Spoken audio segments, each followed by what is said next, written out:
पवित्र श्रीमद् भागवत गीता, पवित्र चारों वेद, पवित्र कुरान शरीफ, पवित्र बाइबल, पवित्र गुरु ग्रंथ साहिब, पवित्र कबीर साहिब की वाणी में छुपे हुए गूढ़ रहस्य अर्थात तत्व को जानने के लिए कृपया अवश्य सुनिए जगत गुरु तत्वदर्शी संत रामपाल जी महाराज के मंगल प्रवचन। क्योंकि जो 20-20 वर्ष से उन संतों के पास साधना करें, आज रो रहे हैं माथे में हाथ मार के, जी हमने कुछ नहीं पाया, कान भी दाब के देख लिया, कई घंटे बैठ के देख ली, ये थोड़ी बहुत धुनसी सुना है और प्रकाश भी आगे कोई उपलब्धि ही नहीं है। अगर इसी से प्रभु मिलना होता ऐसे करके कान दबा कर नाक बंद करके, तो इतने बड़े शास्त्र लिखने की क्या आवश्यकता थी? भगवान 2 लाइन लिख देता, ऐसे कर लिया करो भाई, हो जाता बेड़ा पार। नहीं तो ये नकली दूध बेच रखे काल ने, अरे बाप के सामने इनकी जो अंतिम सोच, क्योंकि 2-2, 3-3 पीढ़ी होगी इनके पंथ चलता है। अब ये भी नहीं कह सकते हम कुछ और बतावा थे, ये कुछ और बतावा थे। इन नकली दूतों को मालिक ने सही कैच कर लिया और सबकी लिखी हुई लेखनी के अपने कर कमलों द्वारा दास के पास उपलब्ध है, सबको कंप्यूटर फीड करके सीडी बनाकर समाज में भेज दी, रजा कबीर परमेश्वर की। अब आज कोई बालक नहीं, सब बुद्धिजीवी बहन बेटी भाई नौजवान बालक बच्चे मेरे परमात्मा की प्यारी आत्मा, और अब ये सब समझ जाएंगी। पहले क्या होता था? शास्त्रार्थ करा करते। शास्त्रार्थ कौन करते? 2 बैठ जाते कि इधर एक इधर। अब वो आपका कुछ भी कहते, इन गोली आत्मा जिन्हें कुछ भी नहीं ज्ञान, वो क्या फैसला देंगी? जिसकी ज्यादा ताड़ी बज जाती वो जीत गया, वाह जी वाह वाह, अले वो फाइनल हो जाता। और दोनों एक जैसे गंवार थे, क्योंकि अभी तक अगर इनको ज्ञान होता तो समाज में होता ये शास्त्र का ज्ञान जो आ जा रहा है, और शास्त्र में विद्वान है पहले से। आप कहते शास्त्रार्थ करो हमारे साथ, ये शास्त्रार्थ तो हो रहा है, तुम्हारे लिखे हुए लेख मेरे पास है और शास्त्र में दिखा रहा हूँ, ये सामने देखो, फैसला करे समाज। ऐसा होता है। अब ये सब ठीक हो जाएगा, पर थोड़ा सा समय लगेगा, 1 साल 2 साल और ये टीटा करेंगे, फिर सीधे हो जाएंगे, क्योंकि इनका बेसलेस बिल्कुल निराधार ज्ञान है, ना शास्त्रों से मिलती कोई इनकी उपलब्धि न है, और उन महापुरुषों ने जिन परमात्मा को पाया उनसे भी मेल नहीं खाती। तो ये सब समाज रिजेक्ट कर देगा इनको, और फिर ये एक रस भक्ति हो जाएगी, ना हम नारे नारे रहे, क्योंकि हमारे पूर्वज ना पहले कोई हिंदू था, ना मुसलमान, ना सिख, ना ईसाई। द्वापर से पहले कोई दिखा दो, और द्वापर के बाद ये मजहब बने हैं। ये मजहब उन संतान ने मजहब नहीं बनाए, गुरु नानक देव जी ने सिख धर्म नहीं बनाया, और ईसा जी ने ईसाई धर्म नहीं बनाया। जब संत जो आते हैं ना, प्रवर्तक जो सही संत प्रारंभ करते हैं, वो तो सब एक करने की चेष्टा करते हैं और नाना पंथ नहीं बनाते। हाँ, इतना होता है कि जो पहले चल रही पूजा को वो व्यर्थ होती है, उससे श्रेष्ठ, उससे अलग सीधा मार्ग चलाते हैं, उनको छुड़वा देते हैं, बुराई छुड़वाते हैं, बीड़ी शराब मांस तंबाकू को, और केवल वो शास्त्र अनुसार साधना प्रारंभ करते हैं। तो बाद में कई वर्षों के बाद फिर वो अलग से एक समुदाय बन जाता है, उसका नाम रख दिया ईसाई। ईसा जी के अनुयायियों को ईसाई कहने लगे, वो एक मजहब बन गया। और जैसे मुसलमान धर्म, ये जो है हजरत मोहम्मद जी ने कोई मजहब नहीं बनाया था, उन्होंने तो ऐसे ही समाज को सबज किया था, बीड़ी शराब मांस तंबाकू कत्ती छुड़वा दी थी हर अनुयायी की, और 1,80,000 पुण्य आत्मा जो सब बुराइयों को त्याग कर उस पवित्र आत्मा का अनुसरण किया था, किसका? हजरत मोहम्मद जी का। और उन्होंने उसके अनुयायियों को फिर मुसलमान कहने लगे, जैसे ही अपने को कोई सत्संगी कहने लग जा, फिर आगे जाकर सत्संगी पंथ बन जा, बना रहेगा पंथ, पर अब कोई पंथ नहीं हमारा। ऐसे मुसलमान वो होते थे जो बीड़ी शराब मांस तंबाकू छुए नहीं, पर बहन बेटी की तरफ आंख भी नहीं करे, और किसी का आत्मा दुखावा नहीं, और ब्याज तक भी ना ले, यहाँ तक मना किया हुआ था। तो जो ब्याज को मना कराए किसी प्यारी आत्मा मोहम्मद जी, तो क्या वो ये कह सकते हैं तुम बकरे काटो और गायें खाओ?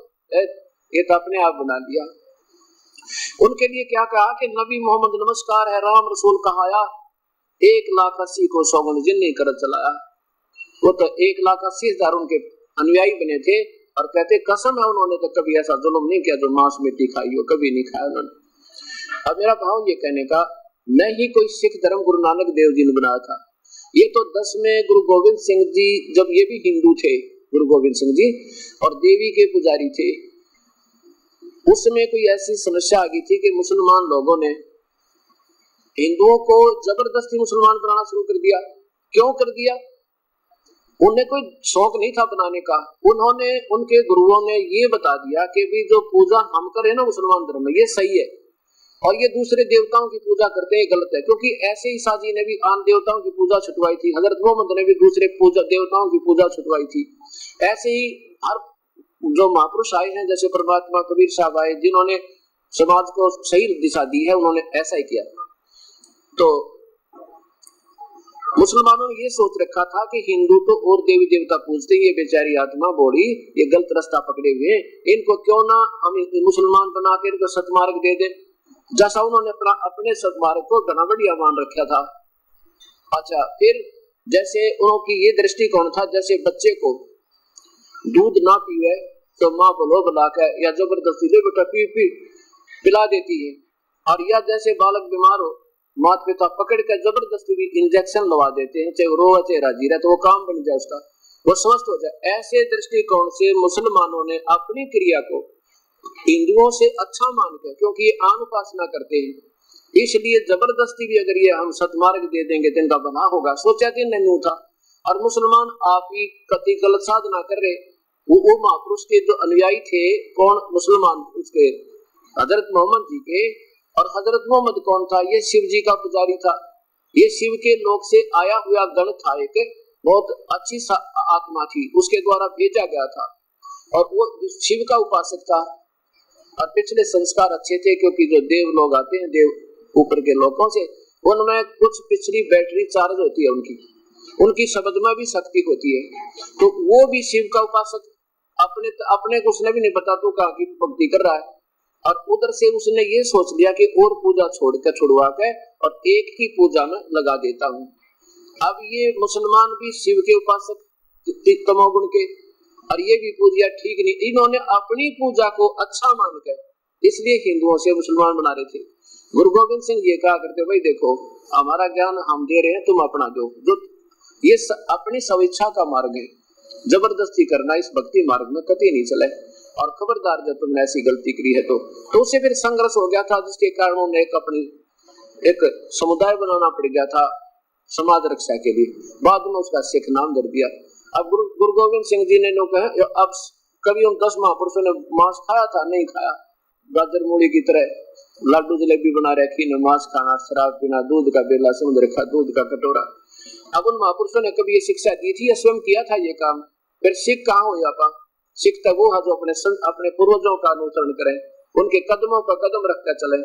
तो ऐसे अब क्या कहते हैं, एक बात पकड़ रखी इन सिखों ने, बकरा बढ़ा था, उन्हें तो जीवित भी कर दिया था, तुम करके दिखा दो, तुम तो बढ़ सकते हो और खा सकते हो, उसको जीवित नहीं कर सकते, पाप के भागी हो रहे हो। तो आपने सोचना चाहिए उसमें अपने पूर्वजों की तरफ उन्होंने क्या देना चाहा था, हम कर क्या रहे। ऐसे हिंदू धर्म में देख लो, मुसलमानों को हिंदू इसलिए बुरा बताया करते, वो मांस खाते थे, और ये हिंदू देख लो, देखो घर बच गया होता है, काली की आड़ लेकर काली बकरे मांगे, अजीब चटोरी कसाई की जो बैठा पुजारी बनके उस देवी की आड़ में बकरे कटवावे, दारू चढ़वावे और फिर पीवर खावे, और उनको दोषी बनवावे बेचारों को, गलत जो ना दान करवा के। अब हिंदू धर्म में सबसे ज्यादा बिजली पड़ गई मांस और शराब की, और हुक्के की टालना, तम्बाकू पीवे, सल्फा पीवे, अफीम खावे। तो ना तो अब हिंदू रहे हम, ना मुसलमान, ना सिख, ना ईसाई, क्योंकि हम उन हमारे पूर्वजों के पद चिन्हों से, उनकी जो गाइडलाइन से नीचे उतर गए, तो पंथी कहाँ रहे हम। तो कहने का भाव ये है दास का, हम उसी पॉइंट पर आते हैं कि अब वासुदेव के ऊपर बात चल रही थी। वासुदेव, अब श्री कृष्ण वासुदेव नहीं, क्योंकि विष्णु के अवतार थे, और विष्णु जी केवल एक ब्रह्मांड में एक विभाग के मंत्री वासुदेव नहीं हुए, वो तो सर्वव्यापक नहीं हुए, वो तो केवल एक विभाग में व्यापक है मंत्री।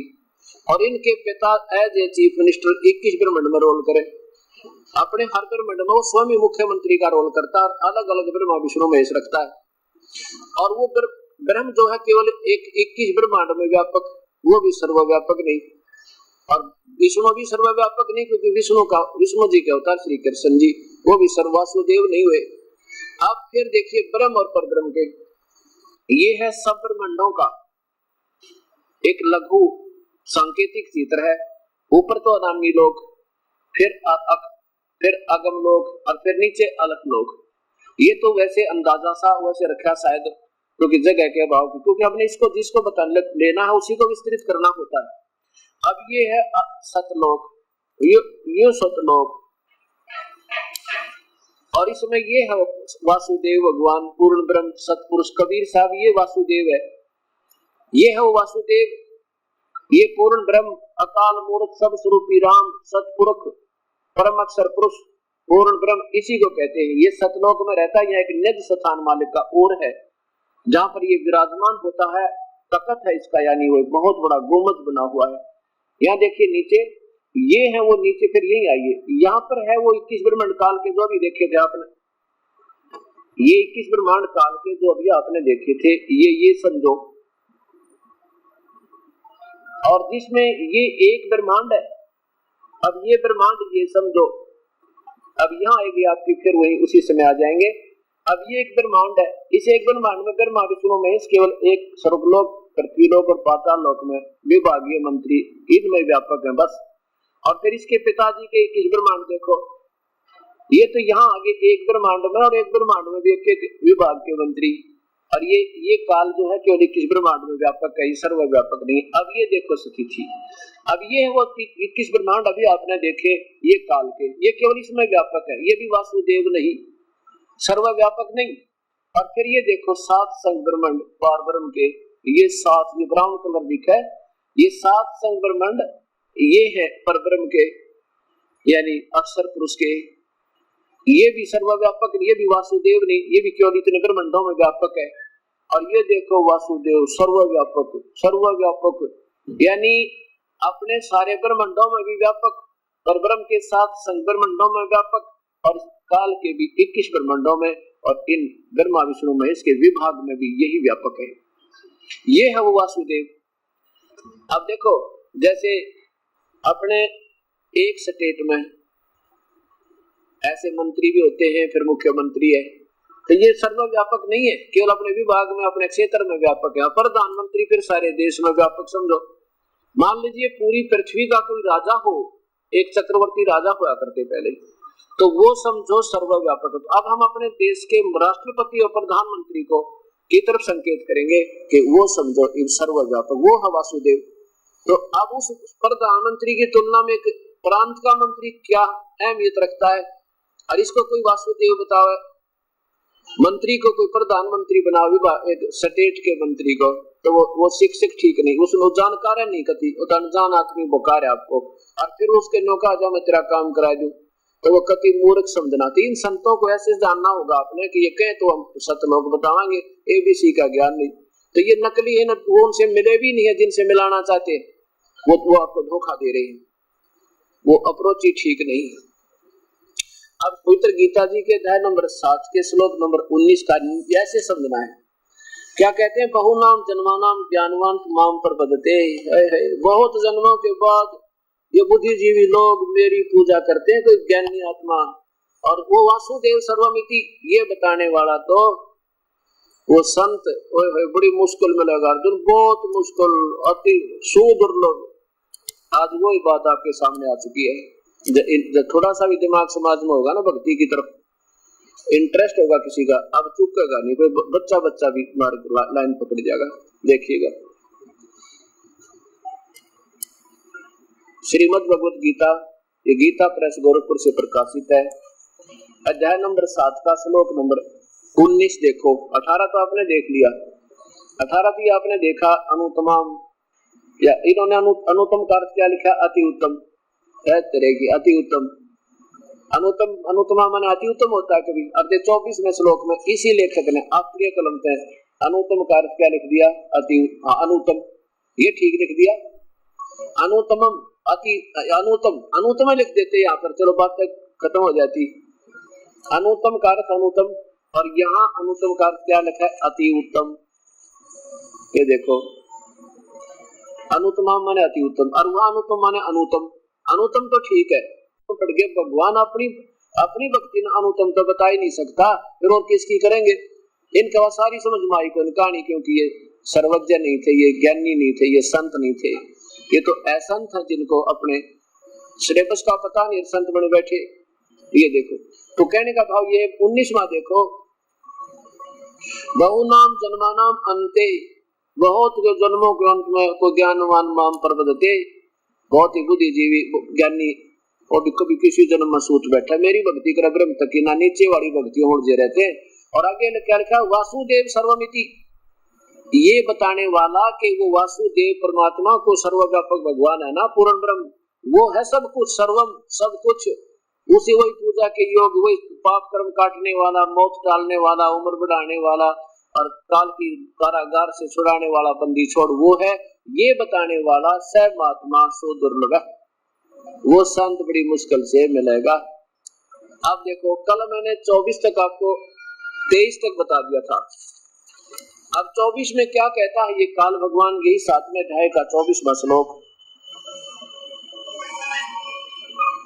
क्या बताया है कि बुद्धिहीन व्यक्ति मेरे अनुतम अविनाशी परम भाव को नहीं जानते, मेरे घटिया, फिर देखो मेरे घटिया नियम को नहीं समझते कि मैं कभी किसी के सामने ज्यों का तू, जैसा अर्जुन को दिखाया था ना, मैं ये हूँ भाई देख ले काल, ऐसा नौका मैं सामने आता नहीं हूँ तो मैं आकार में, लेकिन जैसे कोई माँ ब्रह्मा बन गया, कि तब माँ विष्णु बन गया, कि तब माँ शिव बनकर दर्शन दे दी, ऐसे तो दिख जाता हूँ धोखा देने के लिए, पर मैं जैसा हूँ एज इट इज कभी किसी को दर्शन नहीं दोया, कसम खा रखी है, इसने प्रण कर रखा है। जो माँ अपने बच्चे तो जो बाप लोग का छुप कर रहता तो घटिया है, वो उसका घटिया कर्म है, इसलिए अपने को घटिया भी कह रहा है, भाई मेरा सहत जो बुरी बात मेरी, ये मेरा घटिया नियम तो है, पर मैं कभी किसी के सामने दर्शन ना दूं।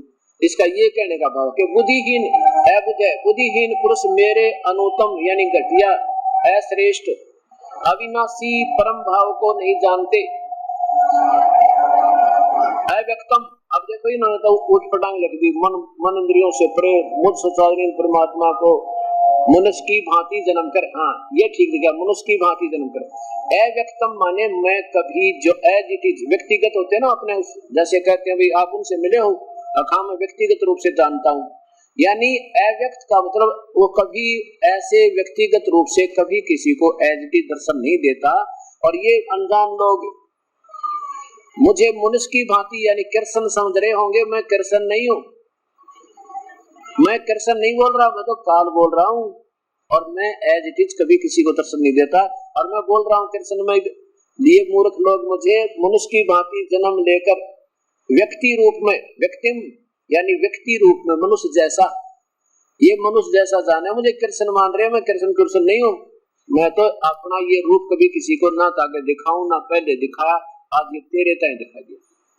अब देखो व्यक्ति भाव में आया हुआ मानते हैं मुझे मनुष्य व्यक्ति यानी व्यक्ति भाव को प्राप्त हुआ मानते हैं, मुझे कृष्ण मान रहे हैं, मनुष्य मान रहे हैं, मनुष्य जैसा कृष्ण जैसा, कृष्ण बोल रहा है ना, जैसे कृष्ण बोल रहा है, मैं कृष्ण नहीं हूँ। अब देखो नीचे 25वें में क्या बताते हैं कि और सुन ले अर्जुन, ये 25वां देखो यहां से शुरू होगा, अपनी योग माया से छुपा हुआ मैं सबके प्रत्यक्ष नहीं होता, मैं गुप्त रहता हूँ तो आकार में, पर मैं सामने नहीं आता, जैसे आ जाएगा तेरे पास, ये 21वें ब्रह्मांड में रहता काल वहां पे, मैं सबके प्रत्यक्ष नहीं होता, इसलिए यह अज्ञानी जन समुदाय मुझ जन्म रहित अविनाशी परमेश्वर को नहीं जानता, मुझको जन्मने मरने वाला समझता है। वैसे तो इसका श्लोक अर्थ तो दास ने लिखा है गहरी नजर गीता, वहां पढ़ना, पर अब मैं यही बताऊंगा तो आपको जचेगी, और यदि मैं अपनी सुनाऊंगा बनाई हुई तो आप कभी नहीं मानोगे, पहले इनके द्वारा ही आपके हृदय में ये सच समाई जाएगी, और फिर आप एक एक शब्द को पकड़ने लग जाओगे, कहाँ बोल रहा है दास। अब ये क्या कहता है कि मैं तो कभी इस कृष्ण की तरह आता है को ना, ये मूर्ख लोग मुझे जो है ना इस तरफ मुझे जानते नहीं ढंगता है, इसलिए मुझे यहाँ अपने, मैं तो छुपा रहता हूँ, अपनी शक्ति से इतनी दूर चला जाता हूँ, और ये लोग मुझे मनुष्य की तरह आया हुआ कृष्ण मान रहे, मैं नहीं, वो नहीं हूँ। आगे देखो 26 में, हे अर्जुन सर्व में बीते हुए को, वर्तमान में और आगे होने वाले सब भूतों को मैं जानता हूँ, पर तू मुझको कोई नहीं जानता, कोई भक्ति श्रद्धा भक्ति रित पुरुष नहीं जानता, कोई भी नहीं जानता। कहने का भाव ये है कि देखो अब पिता की उत्पत्ति ने कौन जाने, पिता तो सारे की उत्पत्ति जाने, काल से जो बने हैं उन्हें सब जाने, मुझे कोई नहीं जानता, क्यों पहले तो सामने आता ना, अब फिर ऐसी गुप्त छुप गया तो ना ब्रह्मा ने मेरा, ना विष्णु, ना शिव जी ने मेरा पिता कौन है। वो तो बाद में हीट एंड ट्रायल मेथड थे, इनको पता लगा हो तेरे की। आगे देखो, यहाँ देखो अब 27वें में, हे भारतवंशी अर्जुन, संसार में इच्छा और राग द्वेष उत्पन्न, सुख दुख द्वंद रूप से मोह के संपूर्ण प्राणी अत्यंत अज्ञात को प्राप्त हो रहे हैं। आगे देखो 28वें में, परंतु निष्काम भाव से श्रेष्ठ कर्मों का आचरण करने वाले जिन पुरुषों का पाप नष्ट हो गया है, वे राग द्वेष जनित दुख मोह से युक्त दृढ़ अक्षय भक्त, दृढ़ अक्षय यानी दृढ़ विश्वास वाले मुझको भजते हैं, सब प्रकार से भजते हैं, मुझको भजते हैं। आगे देखो 29 में, अब देखो क्या बताता है कि वो जरा मरण मोक्षाय माम आश्रित है। जन्म यानी मृत्यु और जन्म से पीछा छुटाने के लिए कोशिश कौन करता है। अब पहले थोड़ा सा मौखिक बताया गया, 10 तब समझ में आ गया आपके। अब क्या कहना चाहता है 29 में, अब पूरा अध्याय सुना रहा हूँ, नहीं तो सोचेंगे कि इन महाराज जी का ना अपने जो श्लोक सेट हो रहे हैं उन्हें तो सुना दे, बाकी छोड़ दे है जो इसके जो इनके ज्ञान में बाधक बनते होंगे। तो ऐसा ये पूरा करने के लिए आपको लगातार ये 7वां भी और इसी के साथ 10 श्लोक 8वें के और सुनाऊंगा। इन दोनों का एक दूसरे से सीधा लिंक है, इसी प्रक्रिया से इसका संबंध है। अब ये काल के क्या कह रहा है कि माम आश्रित है, जरा मरण मोक्षाय माम आश्रित यतंती, ये ते जो मेरे इस दिए हुए ज्ञान के ऊपर आश्रित हो जाएंगे और फिर उस संत ने ढूंढ लेंगे जो परम तत्वदर्शी है, और फिर उनको पूरा तो आध्यात्मिक ज्ञान हो जाएगा, कौन भगवान कितना है, उसकी क्या उपलब्धि है, उसे कितना लाभ होगा, कहां तक वो हमें राहत दे सके, तो वो संपूर्ण आध्यात्मिक ज्ञान से परिचित हो गए। और फिर वो तो भाई यहाँ से जन्म और मृत्यु से छुटवाने की पीछा छुटवाने की कोशिश करेंगे, इसलिए भक्ति करेंगे, ना तो फिर और कोई यहाँ की इच्छा करके लिए वो भक्ति नहीं करते। उनको ये पता लग जाएगा मैं काल हूँ और सबको खाता हूँ, मेरी उपलब्धि से जन्म मृत्यु नहीं मिट सकता, कर्म दंड कटे नहीं। फिर वहां विष्णु महेश की पूजा खुद व्यर्थ बता रहे स्वयं। कहते इस ज्ञान ने जो सही मान लेंगे, इस पर आश्रित हो जाएंगे, मेरा मम आश्रित है, मेरे पर फिर आश्रित हो गए। अर्थात क्योंकि हमने काल को का सहयोग लेना है, हमने पहले इसका जो मंत्र है वो जाप करना है ताकि ये हमारी ऋण मुक्त कर दे, इसका कर्जा उतर जाए। जैसे हमने किसी से 10 लाख रुपए ले रखे हो, अब वो तो जब तक नहीं पैसे देंगे तो उसका बोझ बनाए रहेगा, और पैसे दे देंगे शाबाशी देगा, बड़ी अच्छी बात हो जा भाई कर आराम बड़ी हो गया। ऐसे कहता कि माम आश्रित है, मेरे आश्रित हो गए, पहले हमने इसका ऋण देना है, बहुत योग हो गया, हमने इस काल के लोक में चक्कर काट जाने, इसी की सुविधा प्राप्त करते हैं और इसी के गधे कुत्ते सूर बनकर हमें सजा देकर कर्म दंडों को ऐसे भुगतवाता है। और पूर्ण परमात्मा इन कर्मों को काट देगा जो 84 लाख में हमने भोगने थे, वो कबीर परमात्मा के पास आ सकती है। तो ये क्या बता रहा है कि मेरे आश्रित होकर जो ये यतंती कोशिश करते हैं भक्ति करने की, ते वो विदु तत्ब्रह्म, वो उस परमात्मा को जानते हैं, और किसको, अध्यात्म कर्म और सारे अध्यात्म को, अखिलम और सारे कर्मों को, अखिलम माने सारे कर्मों को समझ गया, कौन कितना लाभ दे, उसकी भक्ति तो क्या होगा, तो वो है उस परमात्मा की भक्ति करते हैं। वो तो उस ब्रह्म को जान चुके हैं, वो परमात्मा कौन है, तत्ब्रह्म, तत्ब्रह्म माने वो परमात्मा। एक तो ब्रह्म सीधा तो यहाँ का भगवान काल है, और तत्ब्रह्म, पूर्ण ब्रह्म, परब्रह्म, वो दो भगवान अलग से है। अब क्या बताता है, अब देखिए वो अध्याय नंबर 7 का अब अंतिम श्लोक आगे, ये तो 29 और 30, फिर 8वां शुरू होगा। अध्याय नंबर 7 का और श्लोक नंबर 29 देखो,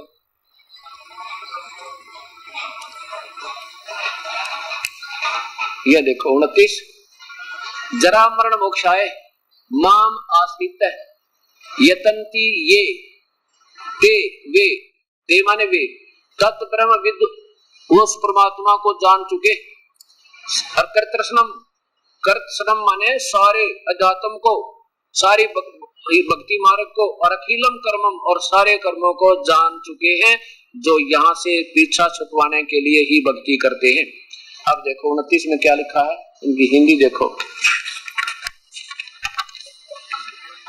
ये कह रहे हैं कि जो मेरे शरण होकर जरा और मरण से छूटने के लिए यत्न करते हैं वे उस देखो तत्व उस ब्रह्म को यानी परमात्मा को, उस परमात्मा को जिसकी तरफ 18वें अध्याय के 62वें श्लोक में संकेत दिया कि उसकी शरण में जा, उसको और संपूर्ण अध्यात्म को और तथा संपूर्ण कर्मों को जानते हैं। वो तो समझ चुके हैं सारी क्रिया के अंदर पीछा छुटाए पार पड़ेगी।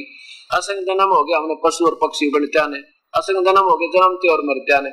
अब 30 नंबर में देखो, ये लास्ट है 7वें अध्याय का, जो अधिभूत अधिदेव सहित और यज्ञ सहित सबका आत्म रूप मुझको अंत काल में भी बचते हैं, वे युक्तित वाले मुझे ही जानते हैं, अर्थात प्राप्त हो जाते हैं। अब कहता है कि जो केवल मेरे तक ही जानते हैं, मुझे ही पूर्ण मान रहे हैं, तो वो तो मेरी भक्ति करते रहेंगे, और जिन्होंने उस परमात्मा को समझ लिया तो वो फिर उसकी भक्ति करेंगे। अब ये लास्ट हो गया 7वें अध्याय का 30वां मंत्र। अब क्या कहता है अर्जुन बोला 8वां अध्याय जब प्रारंभ हुआ, हे भगवान हे प्रभु, फिर कौन है वो तत्ब्रह्म, वो परमात्मा कौन है मुझे बता दे, वो कौन है? फिर ये अध्यात्म क्या है, अखिल क्या है, अखिलम क्या है, ये मतलब सारे अधिदेव अधिभूत किसे कहते हैं। तो इसमें क्या बताता है अर्जुन को काल, ये 8वां अध्याय, इसमें अर्जुन पूछ रहा है किम तत्ब्रह्म किम अध्यात्म किम कर्म पुरुषोत्तम अधिभूत च किम प्रोक्तम अधिदेवम किम उच्यते। क्या बताता है? हे पुरुषोत्तम, वह ब्रह्म क्या है, तत्ब्रह्म किम कौन है? फिर वो भगवान जिसका भक्ति करने से पीछा छूटा जन्म और मृत्यु है। अब इसके तीसरे श्लोक में मंत्र में उत्तर दिया है भगवान ने, देखो परम अक्षर ब्रह्म है वो, परम अक्षर ब्रह्म, वो तो पूर्ण परमात्मा, तीसरे नंबर का भगवान, वो तो परम अक्षर ब्रह्म है। आगे बताया अधिभूत वो है, अधिदेव वो है, ऐसे ऐसे जाकर कर्म का संग्रह किया गया। अब हम चलेंगे 5वें में आ जाओ, अब 5वें में आ जाओ। 5वें में लिखा है कि जो अंत काल में भी मुझको ही समन करता हुआ शरीर को त्याग जाता है वह मेरे, अब देखो ये संस्कार देखना जानते, क्योंकि ये थोड़ी उठपटांग बना ली इन्होंने, थोड़ी सी जतनी रही, क्योंकि इस काल को तो प्राप्त कोई हो ही नहीं सकता, क्योंकि गीता जी 11वें अध्याय के 48वें श्लोक में स्पष्ट कर दिया कि यूं तो मैंने तेरे को कृपा करके अपना रूप दिखाया, ना तेरे से पहले देखा ना आगे देख सकता, और ना ही कोई वेदों की वर्णित विधि से, ना किसी जप से ना तप से मुझे प्राप्त नहीं हो सकता। यहाँ मद भावम यानी मेरे मुझकी भावना बन जाएगी, सीधी बात है। अब हम जिसकी पूजा करेंगे उसी के गुणों से परिचित है, उसी में आसक्तता हो जाएगी। कहते हैं मेरे मुझकी आसक्ता हो जाएगी, मेरे भाव को प्राप्त हो जाता है, मेरे में आसक्तता को प्राप्त हो जाता है, इसका अर्थ ये बने है, और इसमें संशय नहीं है। अब सीधी सी बात है, जिसकी पूजा है उसके उसी में आस्था रहेगी, और अंत काल में जो मेरी पूजा करता है वो मुझे ही प्राप्त होता है, इसमें कोई शंका नहीं। ठीक है, अब 6 में देखो, इतने सस्ते मेडिकल ज्ञान दिया है बड़ा प्रति वाइज। एक कुंती पुत्र अर्जुन अंत काल में जिस जिस भाव से समन करता हुआ शरीर का त्याग करता है उसको ही प्राप्त होता है, सदा उसी भाव से भावित रहता है। देखो ना यहाँ तद भाव, तद जो आ गया, तद भाव भावित है, उसी की भावना में भाव रहता, वो भी भाव ऐसा ही है, उसका पहले जो आपको बता था। अब उसी भाव रहता, जैसे हम हमारा कबीर परमात्मा में आस्था होगी तब उसी के भाव में रहेंगे और उसी को प्राप्त होंगे, वही भक्ति करेंगे। अभी तक इसके भाव में थे, इसके पास चले जाते, गधे कुत्ते बनते ही रहते, कभी सिलसिला खत्म नहीं होता। अब स्पष्ट कर दिया, आगे देखो। अब 7वें में फिर क्या कहा है कि अर्जुन इसलिए तेने मेरा भजन करना है ना, तो इसलिए अर्जुन सब समय में निरंतर मेरा स्मरण कर और मुझे और युद्ध भी कर, इस प्रकार मुझे अर्पण की वे मन बुद्धि से युक्त होकर निसंदेह मुझको ही प्राप्त होगा। बिल्कुल ठीक है। और देखिए 8वें में कमाल कर दिया, 8, 9 और 10। 8 में क्या कहा है? हे भारत, ये नियम है कि जो अंत समय में जिसका भक्ति करता उसी के पास जाएगा। ये नियम है कि देखो परमेश्वर के ध्यान के अभ्यास रूप योग से युक्त दूसरी ओर न जाने वाले चित्त से, यानी परमेश्वर के अपनी नहीं उस दूसरे भगवान की भक्ति करने वाला अनन्य मंत्र, फिर उस किसी की आस्था ना रहनी चाहिए मन में, ना देव की ना माँ देव की, करने वाले दूसरी ओर न जाने वाले चित्त से। हे भारत, यह नियम है कि परमेश्वर के ध्यान के अभ्यास रूप, ध्यान के नहीं है इसमें कितना ध्यान शब्द नहीं, वो तो जो संत आवेगा ना, जो तत्वदर्शी, वो विधि बतावेगा। उस विधि के आधार पर जो भक्ति से योग युक्त हो गया, उसमें अभ्यस्त हो गया, दूसरी ओर न जाने वाले चित्त से निरंतर चिंतन करता हुआ, ओए होए परम प्रकाश रूप ओ परमात्मा, तेजो में शरीर वाला है, शरीर है उसका, परम प्रकाश रूप दिव्य यानी अनोखे वो अद्भुत भगवान जो कभी किसी ने नहीं मिला, उस पुरुष को ही यानी परमेश्वर को ही प्राप्त होता है। आठवें बता रहे हैं, आठवें के में कि जो ये नियम है कि जो उस परमात्मा की भक्ति करता हुआ तत्वदर्शी संत से नाम लेकर वो भी अनन्य मन तक रखे और देवी देवता के चक्कर में ना पड़े, तो भाई फिर उसी परमात्मा को प्राप्त होता है। अब नौवें में देखो, अभी तो ये काफी समय हो गया हमारे सत्संग सुनते हैं, जो पढ़े लिखे शिक्षित बहन बेटी भाई है, अब समझेंगे इसको। देखना, नौमा है संस्कार, देखो कवियम, ये वैसे कबीर परमेश्वर की तरफ संकेत है, लेकिन हमने इसको नहीं पहले कहा क्योंकि यो सोचेंगे तो तुक्के मारे, तो कबीर लिख रहा, क्या कबीर थोड़ा है। अब जैसे ये यजुर्वेद है और यजुर्वेद का कई जगह ऐसा लिखा कि यजु, यजु मतलब सह यजु, अगर उसको नहीं लिख दिया ना फिर यजुम, यजुम माने उस यजुर्वेद में, यजुर्वेद को जो जानता है, तो यजुम लिख दिया तो भी यजुर्वेद की तरफ संकेत है। यहाँ पर यहाँ लिखा कवियम, वो कवियम माने वो कबीर परमेश्वर को पुराणम अनुशासितराम अणो अणि यासम, नीचे देखो संस्कार देखो बहुत अच्छी की है इन्होंने। अब यहाँ लिखते हैं ना, जो यहाँ कवियम की जगह लिखा था, जो कबीर अनादि सबके नियंता, इन्होंने सर्वजय लिख दिया कविम का, और सूक्ष्म से भी अति सूक्ष्म सबके धारण पोषण करने वाले वो तीसरे नंबर के भगवान। आगे चलो, अत्यंत अचिंत रूप से स्वरूप सूर्य के सदृश नित्य चेतन प्रकाश रूप, जैसे सूर्य है ना, जैसे यहाँ का सबसे तेजो में स्रोत यानी प्रकाश का सूर्य है, सबसे उत्तम यही माना जाता है। ऐसे वो परमात्मा का शरीर भी इतना तेजो में है और शरीर है और ऐसे तेज है उसका, जैसे सूर्य है तो तेज है, सूर्य नहीं तो प्रकाश किसा, तो वो सूर्य के सदृश नित्य चेतन प्रकाश रूप अविद्या से अति प्रेम सचिदानंद घन परमेश्वर का स्मरण करता है, वह भक्ति युक्त। 10वें में लगातार इसके 10वां 8वें अध्याय का, वह भक्ति युक्त भक्त यानी भक्ति से उस परम संत के द्वारा बताई हुई भक्ति के अनुसार साधना करता हुआ, मंत्र का जाप करता हुआ, उसे युक्त अंत काल में योग बल से, योग बल माने उस भक्ति की कमाई के धन के शक्ति तय, उस की हुई कमाई पुण्य धर्मों की कमाई के योग बल माने भक्ति की शक्ति तक किए हुए नाम की कमाई की शक्ति से बरकुटी में, क्योंकि शरीर छूटने के बाद ही हम वहां जाएंगे, इतने जा नहीं सकते। जब शरीर छूटेगा तो हम बरकुटी में, अब हम फिर वहां तिरकुटी पर पहुंचाएंगे, वहां से फिर हमारी फ्लाइट शुरू होगी। बरकुटी के माध्यम से प्राणों को अच्छी प्रकार स्थापित करके फिर निश्चल मन से स्मरण करता हुआ उस देव स्वरूप परम पुरुष परमात्मा को ही प्राप्त होता है। यहाँ ये तीनों श्लोकों में उस परमात्मा की सीधी महिमा गा दी और पहले 5, 6, 7 में आपने बता दी और फिर उस परमात्मा ने बता दी। उसके बारे में ये उसने क्लियर कर दिया चौथे अध्याय के 34वें श्लोक में कि उसके बारे में मैं नहीं जानता अर्जुन, वो तो तत्वदर्शी संत, ये चौथे अध्याय का 34वां श्लोक आपके सामने है, वो बताऊंगे भाई मैं नहीं जानता। उनकी तलाश कर दे, उनके ज्ञान ने सुने और फिर उनको दंडवत प्रणाम करे और उनसे फिर ये अपना बेड़ा पार करवा। चौथे अध्याय नंबर 4 का और श्लोक नंबर 34 देखिएगा।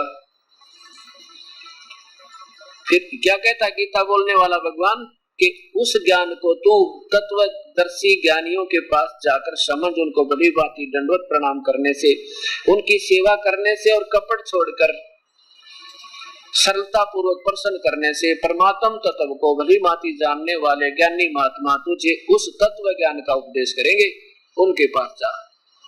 अब ये बता दिया कि मेरी भक्ति तो आपने बताया ओम नाम का जाप, दूसरा अक्षर नहीं, और अंतिम श्वास तक करना। और उसकी भी ऐसे ही है, उस परमात्मा की भक्ति भी वो संत बताओ, अगर वो भी अंतिम श्वास तक उसी अभ्यास योग से युक्त, जैसे वो संत बताओ वैसे। उसके लिए क्या बताया परमात्मा कबीर साहब ने, वही तरीका, नाम उठत नाम बैठत नाम सोवत जागवे, नाम खाते नाम पीते नाम सेती लागवे। बस नाम का सिमरन है, और कोई तरीका ही नहीं है। ये हट कर बैठ जाना, ये बता हम कैसे कर सके गृहस्थी आदमी, या दुकान बंद कर 2.5 घंटे सुबह 2.5 घंटे शाम, ये बच्चों वाले खिलौने उठ पटांग बना दिए, क्योंकि ये शास्त्र विरुद्ध है। गीता में हठ योग, किसी शास्त्र संत मत ने देख रहे हठ योग को सब जगह रिजेक्ट किया, और ये संतों ने हठ योग की तरफ आरूढ़ कर दिया, ऐसा कर दिया कि ये ना तक कर सकते पूर्ण क्रिया, फिर नो कहेंगे बोली आत्मा गुरु जी दस ही है, फिर हमारे हुआ क्रिया बनती कोई ना। कमाल की बात है, समुद्र से पार जाना, और गुरु जी ने बता दिया कि तैर के जाओ, समुद्र से पार तैर के कभी हो सके, कोई 100 फुट जा, कोई 200 फुट चला जा, कोई 1000 फुट चला जाएगा, फिर वापस आना पड़े।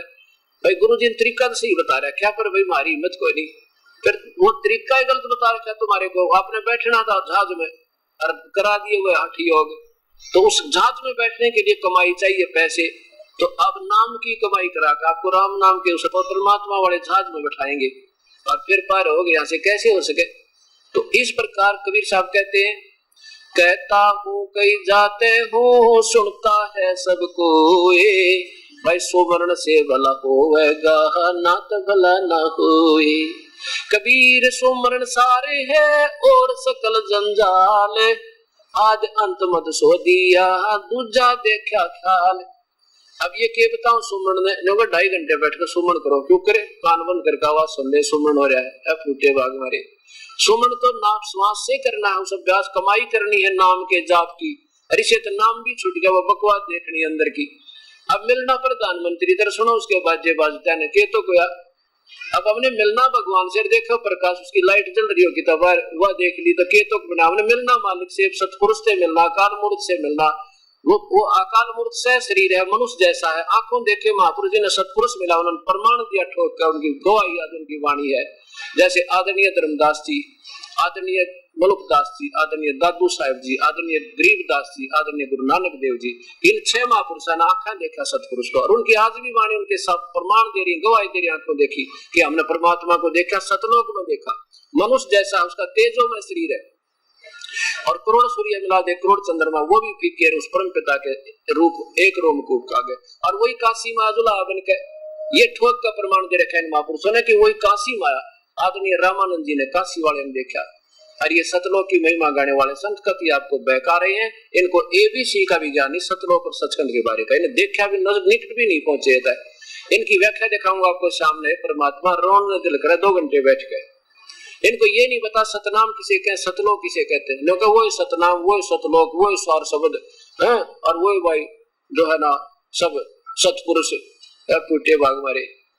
अब कोई नो पूछे कि भी कहाँ का रहने वाला भारत का, फिर प्रधानमंत्री का क्या नाम है, दिल्ली, फिर राजधानी क्या है, दिल्ली। कमाल की बात है, प्रधानमंत्री को क्या कहते हो, दिल्ली। मूर्खा के टोल। अब ये वो अज्ञानी बुद्धू शराबी व्यक्ति हो सका जो ऐसी वाणी बोले। अब दिखा दो तो अपना हंसी और लोगों की। अब क्योंकि रात को देखूंगा, दिखाऊंगा आपको, अभी थोड़ा सा प्रसंग चल रहा है इसलिए थोड़ी एक ही दिखाऊंगा, ज्यादा नहीं। आदरणीय श्री शिवदयाल जी महाराज जी से राधा स्वामी पंथ प्रारंभ हुआ।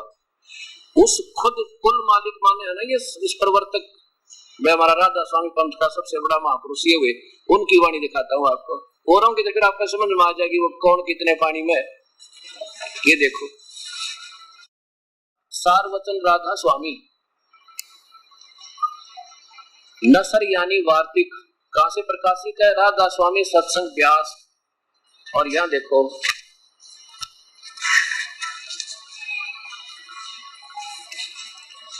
ये है प्रकाशक है, प्रकाशक देखो SL सौंधी, सेक्रेटरी राधा स्वामी सत्संग व्यास लाभरसर। अब ये क्या बताया है कि हजूर साहब ने, ये है श्री शिवदयाल जी महाराज, आदरणीय श्री शिवदयाल जी महाराज, हजूर स्वामी महाराज जी महाराज, इन्होंने अपने मुख से जो कुछ वचन कहे इनको कहा राधा स्वामी दयाल की दया, राधा स्वामी सहाय। और वचन जो स्वामी जी महाराज ने अपनी आखिरी रोज पेश बेस्तर अंतर ध्यान होने से वास्ते हिदायत साधु और सत्संगियों और सत्संगियों के खास जबाने मुबारक से फरमाए। आप बोले क्या बताया? पहले तो ये बताया कि राधा स्वामी मेरा पंथ नहीं। ये देखो, इसके साथ ये इसका मिलाना जरूरी हो गया। अब ये जो की तो इसमें लिखी है इन्होंने, ये देखिए पहले, सार्वजन राधा स्वामी छंद बंद,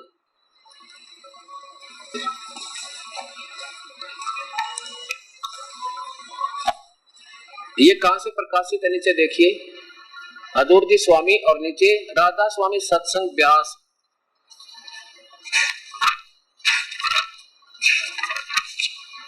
ये वही है, सेक्रेटरी प्रकाशक है सार्वजन छंदबंद प्रकाशक एसएल सौंधी, सेक्रेटरी राधा स्वामी सत्संग व्यास, डेरा बाबा जयमल सिंह, जिला अमृतसर पंजाब।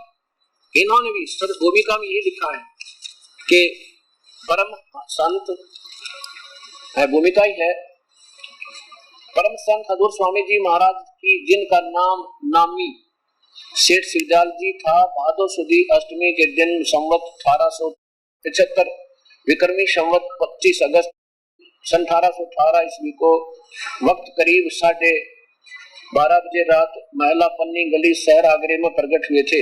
अब उन्होंने अंत समय में जो बातें कही, नीचे देखो, अब इनके वही चल रहे हैं, यहाँ शुरू होते हैं, ये देखना ऊपर, सबसे ऊपर देखो, वचन आखिरी, वचन जो स्वामी जी महाराज ने आखिरी रोज पेशतर अंतर्ध्यान होने के वास्ते हिदायत साधु सत्संगियों और सत्संगनियों के वास्ते जुबाने मुबारक से फरमाए। इसका 5 नंबर देखो यहाँ पे। एक तो ये बताते हैं कि फिर स्वामी जी महाराज ने राय साहेब शालिग राम और कुल साधुओं सत्संगियों व सत्संगनियों की तरफ मुतवज्जह होकर फरमाया कि जैसा मुझको समझते हो वैसा ही अब मेरी पत्नी राधा जी को समझना और राधा जी और छोटी माता जी को बराबर समझना।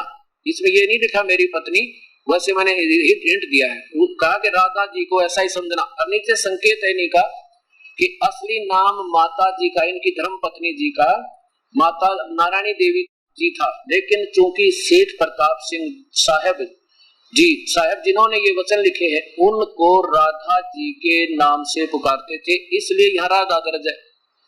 राधा तो स्वामी जी की पत्नी थी, इसलिए इनका पति स्वामी होने के कारण इसको राधा का स्वामी, राधा का पति कहने लगे शिवदयाल जी को। और ये राधा स्वामी इनका उर्फ, जैसे शिवदयाल उर्फ श्री शिवदयाल जी उर्फ राधा स्वामी, ऐसा समझना चाहिए इसको।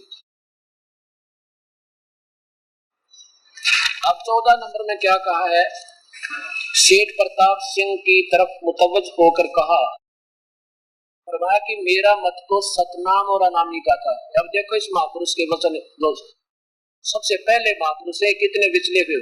सतनाम, सतलोक को सतनाम कहते हैं, सतनाम तो एक नाम जाप करण का होता है, सतनाम और अनामिका था। चलो हम पहले इनको श्रेष्ठ मानकर चलते हैं।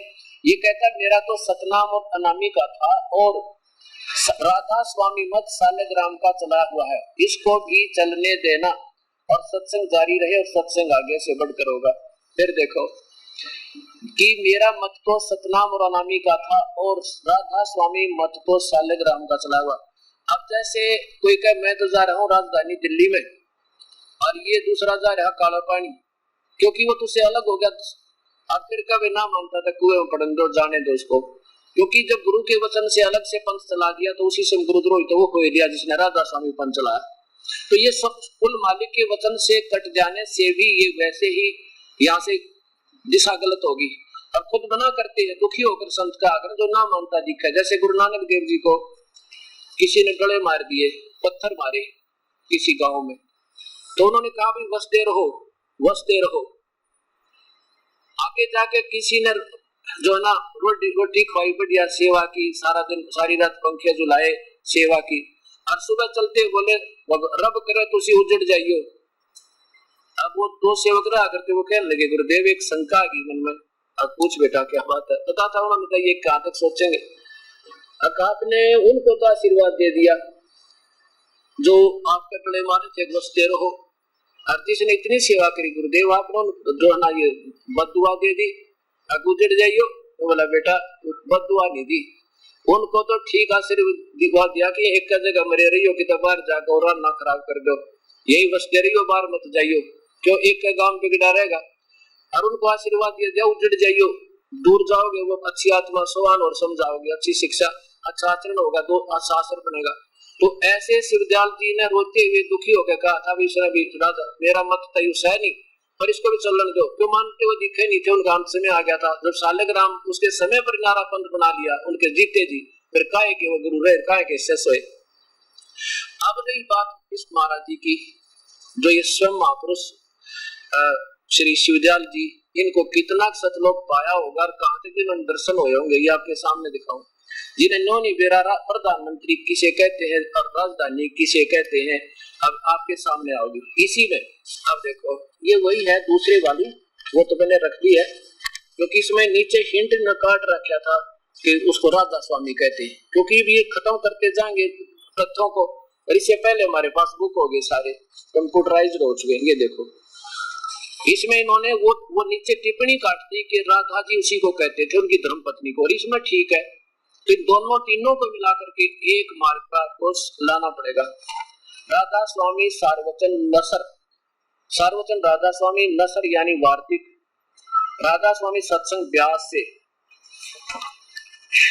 और ये वो छंदबंद पुस्तक है, उसका नाम छंदबंद है, तो वो भी यही सार्वजन SL सौदी सेक्रेटरी राधा स्वामी सत्संग व्यास जिला अमृतसर। अब ये स्वामी जी क्या कहते हैं कि मेरा तो मत जो है अनामी और सतनाम का था। ये देखिएगा ये वही प्रारंभ है इनके 14 नंबर वचन, इनके अपने मुबारक अपने मुख से बोले हुए। फिर सेठ प्रताप सिंह की तरफ मुतवज्ज होकर कहा, फरमाया कि मेरा नाम तो सतनाम, अब यहाँ देखना इस पॉइंट को, सतनाम और अनामी का था। ये सतनाम तो एक जातकरण का सच्चा नाम जो 2 मंत्र का होता है। ये सतनाम बताओ सतलोक, राजधानी को राजा का नाम बताओ राजा का, सतनाम और अनामी का था। और ये राधा स्वामी मत तो सालग्राम का चला हुआ, इसको भी चलने दीजिए, देना सत्संग जारी रहे और सत्संग आगे से बढ़कर होगा। अब देखो इसी के, ये तो भूमिका समाप्त हुई, अब इसी के तीसरे यहाँ देखो, अब ये राधा स्वामी उर्फ आदरणीय श्री शिवदयाल जी उर्फ राधा स्वामी कहें तो अच्छा लगे, क्योंकि वो उनकी पत्नी थी राधा, इसलिए वो उनका पति था, इसलिए राधा का स्वामी कहने लगे। राधा का स्वामी, राधा का पति है, उषा का घरवाला, उषा का पति, उषापति हो गया उमापति, उमापति का के नाम शिव जी को उमापति कहते हैं। तो ऐसे ये राधा स्वामी था, ये कौन थे? ये तो शिवदयाल जी समझो, जहाँ राधा स्वामी लिखा था वहां शिवदयाल जी समझना चाहिए हमने। जैसे उमापति कहते पार्वती के पति को, शंकर जी की तरफ ध्यान जाता है। राधा स्वामी दयाल की दया राधा स्वामी साहेब, खुला उपदेश हजूर राधा स्वामी साहब का। आगे देखो वचन, यह जगत नासवान है। और इसके तीसरे भाइयों ये देखो तीसरा प्रश्न यहाँ देखो, ये अब समझना चाहिए कि राधा स्वामी एक पद है, तरह गजब हो। अब ये पद माने स्थान, राधा स्वामी एक स्थान जो सबसे ऊंचा मुकाम है। अब देख कितनी व्याख्या इनकी, ऊट पटांग एक भी निकट भी नहीं। अब यहाँ तो राधा स्वामी तो समझो शिवदयाल जी है, अब शिवदयाल जी एक मुकाम का स्थान बता दिया, मुकाम है, और यही नाम कुल मालिक और सच्चे साहिब का है राधा स्वामी, और मुकाम भी है और नाम भी है। एक तो मुकाम तो ये स्थान हो गया, जैसे दिल्ली मारी नरेला है, और नाम तो ये करवा रहा है, उसका नाम भाई कौन है वो जो सत्संग करवा रहा। अब सतनाम, अब क्या है फिर देखो, अब समझना चाहिए कि राधा स्वामी पद सबसे ऊंचा मुकाम है, और यही नाम को, अब यहाँ तो नाम है राधा स्वामी तो शिवदयाल जी है, फिर यहाँ स्थान बता दिया, और फिर यहाँ देखो, और यही नाम कुल मालिक है, फिर नाम बता दिया, और सच्चे साहेब और सच्चे खुदा का है। आगे देखियो, और इस मुकाम से, इस स्थान से राधा स्वामी स्थान थे, तरह गजब हुई।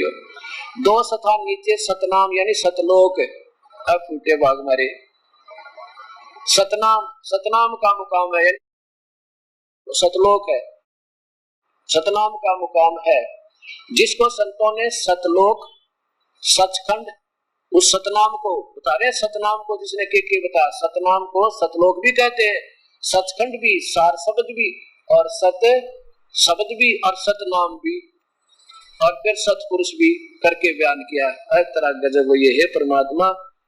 अब इसने पढ़ के मुझे रोना आता है जिन्होंने इनको भ्रमित कर दिया गोली आत्माओं को। अब देखो राधा स्वामी तो शिवदयाल जी समझो, सीधी सी बात है, जैसे उमापति, उमा स्वामी, और ये क्या कहते हैं, वो सबसे ऊंचा मुकाम हो गया, काला पानी पहुंच गए वो दूसरे, और वो कहे हम पहुंच गए सही, उस दिल्ली से भी आगे जा चुके हम तो, यानी अंतिम दिल्ली हमारा मुख्य राजधानी है हिंदुस्तान की। हर कोई ने कहा हमारी तो इससे भी आगे स्थान है, वो बढ़िया स्थान, दिल्ली से बढ़िया जो राजा वहां रहता है वो पहुंच गए कि अंडमान निकोबार में। और फिर ये जो महापुरुष खुद भी कह रहा है कि इनकी सोच देखो, खुद उन्हीं के वचन है स्वामी जी के। आप समझ, मतलब ये वचन स्वामी जी के नहीं हो सकते जिन्होंने ये बोले, ये तो और किसी ने, राधा स्वामी तो वो कह ही नहीं सकता अपने आप को, ये तो इन्होंने बाद में बढ़ाई है। फिर भी इन्हीं की सोच से, जैसे ये कहते हैं ना मेरा तो सतनाम और अनामिका था, इसके आधार पर ही चलते हुए इन्होंने अपनी व्याख्या बनाई है। ये 14 नंबर में देखो, ये देखो 14 नंबर में कि मेरा मत तो सतनाम और अनामिका था। सतनाम माने सतलोक कहते, और दिखाता हूं सतनाम या सचखंड, और ये भी यहाँ कहते हैं। अब ये देख लिया आपने 3 नंबर पृष्ठ पे कि उसी को समझना चाहिए कि राधा स्वामी पद सबसे ऊंचा मुकाम है, और यही नाम कुल मालिक सच्चे साहिब और सच्चे खुदा का अर्थ नाम है, और यहाँ स्थान है। और फिर उसी मुकाम को, और उसी इस मुकाम से 2 स्थान नीचे, यानी राधा स्वामी तो नीचे, अनामी को राधा स्वामी कहे, आप स्थान बना दिया। सतनाम यानी सतलोक का मुकाम है, सतलोक, और जिसे संतों ने सतलोक, सचखंड, सार शब्द, सतनाम, सत शब्द और सतनाम और सतपुरुष करके पुकारा। सतपुरुष तो वो परमात्मा जिसको मिलना हमने, है परमात्मा है मालिक। अब मुझे शर्म आओ बार बार में बताने में, ये यूं सोचेंगे कि ये महाराज जी निंदा करते सभी के, यो शर्म आओ मुझे, और लेकिन बताए बिना रहा नहीं जावे। अब देखो सीधा दिखाता हूँ आपको एक और इन्हीं महापुरुषों की, इन्होंने सैकड़ों पुस्तक बना दी, हर 100 तक कम से की कीमत ना है, और इन बड़ी आत्माओं ने लाइब्रेरी बना रखी अपने घर पर सबने, क्योंकि संतों की वाणी कद कद मिले। अब देखो ये सावन सिंह जी महाराज, नीचे देखो, और ये कहां से है, संत मत प्रकाशन भाग 3 प्रकाश, परम संत हजूर महाराज बाबा सावन सिंह जी के सत्संग, राधा स्वामी सत्संग ब्यास, जिला अमृतसर पंजाब से। अब इसके 76 नंबर पृष्ठ पे ये क्या कहते हैं, सतनाम या सचखंड, सतनाम या सचखंड। ये देखो 76 नंबर पृष्ठ पे, यहाँ देखो सचखंड या सतनाम, सचखंड माने सतलोक, और सतनाम चौथा लोक है। सचखंड या सतनाम चौथा लोक है। अब सतनाम तो एक नाम जपने का, जैसे गुरु नानक देव जी को पूर्ण परमात्मा से मिला था, वो सच्चा नाम, सतनाम, सतनाम, सच्चा नाम, और ये सचखंड को सतनाम बताओ। और आगे देखो कमाल की बात, या तो स्थान बता दिया, और यहाँ देखो फिर 89 पे या और तोड़ पाट दिया महापुरुष ने। ये सावन सिंह जी के विचार हैं, जिसे सावन सिंह जी से ही सच्चा सौदा सिरसा में बने बलोचिस्तानी साथ मस्ताना जी उनके शिष्य, और इन्हीं के सावन सिंह जी के शिष्य ये कृपाल सिंह जी, और कृपाल सिंह जी के शिष्य ठाकुर सिंह जी, इन सब की एक ही छुरी है। यहाँ देखो या 79 पे 79 पे सी सारवचन संत मत प्रकाशन भाग 3 प्रश्न नंबर 79 पे 79 पे क्या कहा है, यहाँ देखो नीचे देखो, सत्संगी क्या राम बहुत से हैं, उत्तर हजूर सावन सिंह जी का, राम 4 हैं, आपका इशारा कौन कौन से राम की तरफ है, सत्संगी जिनका इशारा वाणी माया है। गुरु नानक साहिब ने उसी राम को जिसका जिक्र किया हुआ है 16 अन्य ठीक है, लेकिन लोगों का राम और है। कौन सा, देखो एक राम दशरथ का बेटा, एक राम घट घट में बैठा, एक राम का सकल पसारा, एक राम सबू से न्यारा।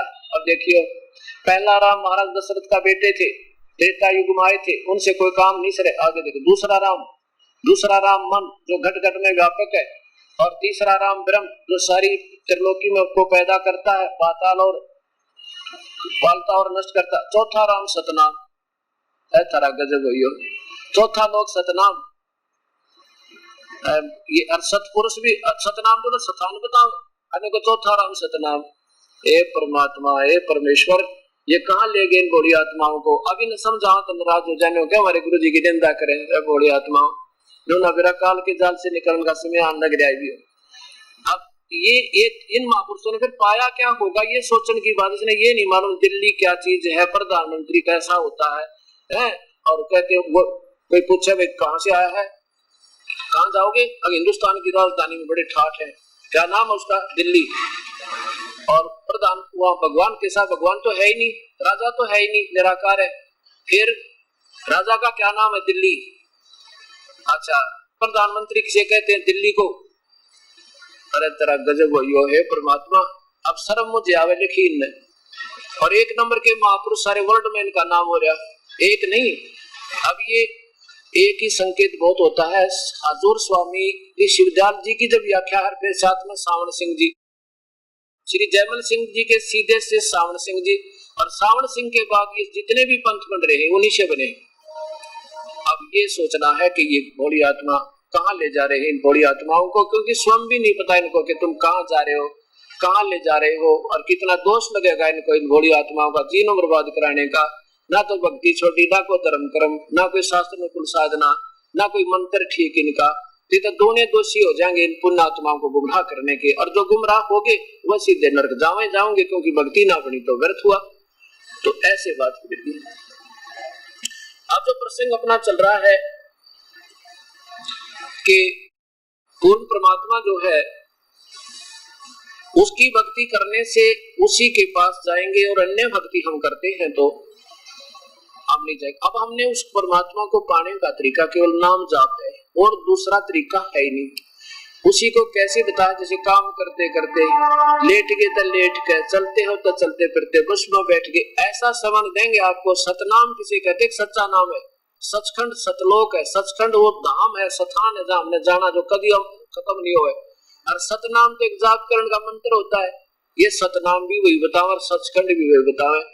तो उस सतनाम में दो मंत्र का जाप है, दो नाम उसमें। एक तो ओंकार, जैसे गुरु नानक देव जी ने इसी मंत्र को अपने गुरु ग्रंथ साहब में लिखा सतनाम को, लेकिन वो सीधा नहीं लिखा उन्होंने, कई जगह बिल्कुल संकेतिक लिखा। एक ओंकार, ओंकार माने ओम, ये तो इस ब्रह्म का जाप है, ज्योति निरंजन का। और दूसरा एक और मंत्र है, वो यहाँ नहीं सीधा बताया जाएगा, जो गीता जी में ओम तत्सत का है ना, वो 3 मंत्र का बनेगा। ओम और साथ में दूसरा सांकेतिक तत् मंत्र लगता है, ये सतनाम बनेगा। और वो दूसरा मंत्र परब्रह्म का होगा तत्, और सत जो है पूर्ण ब्रह्म का नाम होगा। ये जो दो मंत्र का मिलकर ये तो सतनाम बनेगा। और जब इसके साथ तीसरा और बन जाएगा, फिर ये सार शब्द बन जाएगा, सार नाम बन जाएगा। सार नाम कहो चाहे सार शब्द कहो, एक का बात से। और उस सतनाम अलग है, जब तक सतनाम जाप किया जाएगा तब तक वो सतनाम रहेगा। और फिर इसके साथ एक मंत्र और जोड़ा जाएगा, फिर ये सतनाम ना रह करके सारनाम हो जाएगा। तो ऐसे सतनाम अलग है, सारनाम अलग है। फिर ये जो है ना, सतलोक में तो हमने जाना जो स्थान है, और सतनाम से पाना है। बताओ, ये इनकी व्याख्या उस महापुरुष के जिसने राधा स्वामी सत्संग का जो सिरताज बताते हैं, तो बाकियों के पास क्या ज्ञान होगा। प्यारी आत्मा, तुम आप सोचना होगा, तुमने दास का कोई उनसे द्वेष नहीं, और कोई उनसे लेना देना नहीं कि मैं उनको गलत बताऊं या उनकी निंदा करूं। तो निंदा करने से पहले परमात्मा मेरी जीभ कट जा, यही प्रार्थना करता हूं। लेकिन अब जैसे कोई एक बार 500 का नोट चला था, नकली, किसी ने नीच आत्मान छाप दिया और बोली आत्मा गुमराह हो रही थी, वो नुकसान उठाती, तो सरकार ने दोनों दिखा दिए टीवी पर, ये तो नकली है भाई, ये असली, इसमें ये लक्षण नहीं मिल रहे हैं। तो क्या वो सरकार निंदा कर रही थी आपकी? आपका फायदा कर रही थी या निंदा कर रही थी? आप सोचना, आपका फायदा कर रही थी, ना जाने कितना लूट ले जाते आपको, फिर अंत में दुख पाते। अब जितने लूट लिए वो तो लूट गए, उनका बने कि फिर आगे सावधान तो हो जावा। ऐसे प्रार्थना है ये दास की कि अब तो सोच समझ लो, जो भक्ति चाहिए था वहां तो इतने टोल इकट्ठे हो गए, यहाँ देख लो, मेरे ख्याल में 500 आदमी मुश्किल था पाए। आप पुण्यकर्मी प्राणी हो, और उन संतों के मार्ग में लगने से बेचारी भक्ति शास्त्र गुरु साधना करने से हम पाप बढ़ रहे हैं, पुण्य कोई नहीं।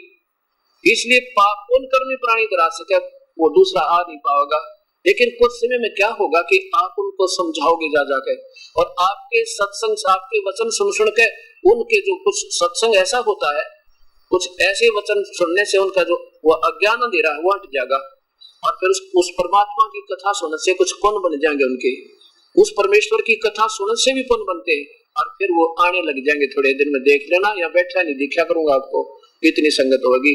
क्योंकि अभी तो पता है ना इन बोली आत्माओं के हमारा पिता कहाँ है, अब तो कहाँ जाने कहाँ भरम भटक रहे हैं। जिस दिन वो पता लग जाएगा, डांटे नहीं डटे और ढूंढे नहीं पाओगे, वो सब अपने पास आ जाएंगे और उनका बेड़ा पार होगा।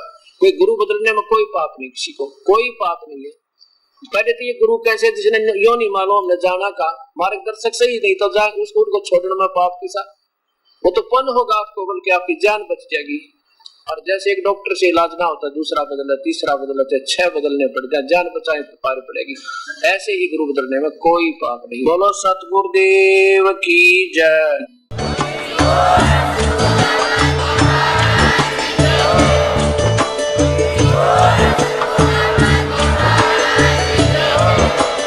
आप सुन रहे थे जगत गुरु तत्वदर्शी संत रामपाल जी महाराज जी के मंगल प्रवचन। अधिक जानकारी के लिए विजिट कीजिए हमारी वेबसाइट www.jagatgururampalji.org। संत रामपाल जी महाराज जी के शुभ आशीर्वाद से पूरे विश्व भर में 500 से भी ज्यादा नाम दीक्षा केंद्र हैं, जिन पर संत रामपाल जी महाराज जी द्वारा ऑनलाइन निशुल्क नाम दीक्षा दी जा रही है। अपने नजदीकी नाम दीक्षा केंद्र का पता करने के लिए संपर्क करें 8222880541।